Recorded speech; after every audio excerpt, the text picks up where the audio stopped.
Ma fameuse collection de miroirs. Pourquoi, comment, d'où m'est venue cette idée-là? Il faut savoir que la cause des femmes me tient énormément à cœur. J'ai malheureusement vécu à plusieurs reprises sous l'emprise de différents types de personnalités narcissiques, voire même de pervers narcissiques, et j'ai déjà été même jusqu'à être un objet, violence psychologique et le contrôle coercif.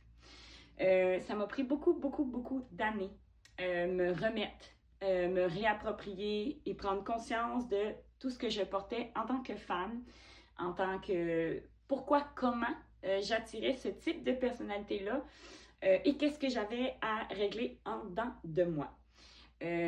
Tout ce parcours-là m'a permis d'être la personne que je suis dans le présent. Et cette année, plus que jamais, avec les féminicides et tout, au Québec, ça me crie après. J'ai même été approchée par une femme qui a fréquenté un de mes ex et qui, elle, avait été victime de violences physiques.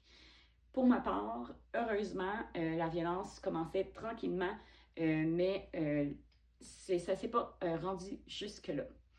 Ce qui explique pourquoi, comment les miroirs, c'est que pour moi, les miroirs deviennent donc une façon de se réapproprier sa personne, une phrase à se répéter qu'on a de besoin.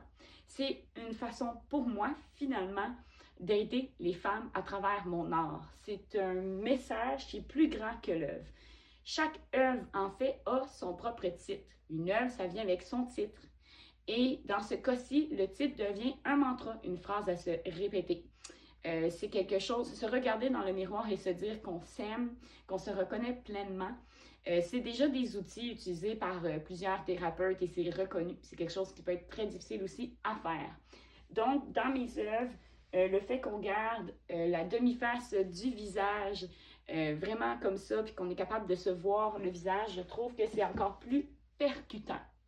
Alors, je vous montre des exemples de plus près. Alors, celui-ci, c'est mon tout premier miroir que j'ai fait. Ça ne sera pas évident de vous montrer avec les reflets, mais dans le fond, on est capable de se voir à travers. Donc, chaque œuvre a son mantra. J'invite aussi les acquéreurs à choisir leur propre nom qu'ils ont besoin.